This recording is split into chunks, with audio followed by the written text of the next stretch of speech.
വർക്കലയിൽ ട്രെയിനിൽ നിന്ന് സഹയാത്രികൻ തള്ളിയിട്ട ശ്രീകുട്ടിയുടെ ആരോഗ്യനിലയിൽ പുരോഗതിയില്ലെന്ന് ആശുപത്രി അധികൃതർ. തലയുടെ ഏറ്റവും ഉള്ളിലായാണ് പരിക്കേറ്റതെന്നും വെന്റിലേറ്ററിന്റെ സഹായത്തോടെയുള്ള ചികിത്സ തുടരുമെന്നും അധികൃതർ അറിയിച്ചു. സനിസ ശോഭാചന്ദ്രൻ ചേരുന്നു. സനിസ, എന്താണ് ആശുപത്രിയിൽ നിന്നുള്ള ശ്രീകുട്ടിയെക്കുറിച്ചുള്ള വിവരങ്ങൾ? ധന്യ, ഒരാഴ്ചയിലേറെ ദിവസങ്ങൾ പിന്നിടുന്നു ശ്രീകുട്ടിയെ മെഡിക്കൽ കോളേജിൽ പ്രവേശിപ്പിച്ചിട്ട്. ഇപ്പോഴും ശ്രീകുട്ടിയുടെ ആരോഗ്യനില മാറ്റമില്ലാതെ തുടരുകയാണ്. ആരോഗ്യനിലയിൽ പുരോഗതിയില്ലെന്നാണ് ആശുപത്രി അധികൃതർ പറയുന്നത്. അതീവ ഗുരുതരമായ ശ്രീകുട്ടിയുടെ ആരോഗ്യനില തുടരുകയാണ്.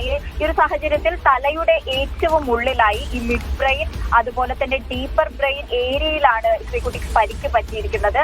അതുകൊണ്ട് തന്നെ അതിന്റെ ചികിത്സ വെന്റിലേറ്ററിന്റെ സഹായത്തോടെ അതിനുള്ള ഇഞ്ചുറിയെ ഗുണപ്പെടുത്താനുള്ള ചികിത്സ നൽകിക്കൊണ്ടിരിക്കുകയാണ്. പക്ഷെ ഇതിൽ ഇത്രയും ദിവസമായിട്ട് ഒരു പുരോഗതി ഉണ്ടായിട്ടില്ലെന്നാണ് ആശുപത്രി അധികൃതരിൽ നിന്ന് ലഭിക്കുന്ന വിവരം.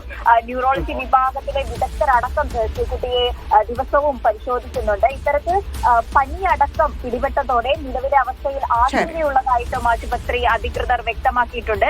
വീഴ്ചയുടെ ആഘാതത്തിൽ തലച്ചോറ് ഇളകി മറിഞ്ഞുള്ള ആക്സോണൽ ഇഞ്ചുറിയാണ് ഇപ്പോൾ ഗുണപ്പെടുത്താനുള്ള ചികിത്സയാണ് നിലവിൽ നൽകി വരുന്നത്. ഇതിൽ പുരോഗതി ഉണ്ടായാൽ മാത്രമേ മറ്റ് തുടർ ചികിത്സ നൽകാൻ കഴിയൂ എന്നതും ആശങ്ക സൃഷ്ടിക്കുന്നുണ്ട്. ധന്യ.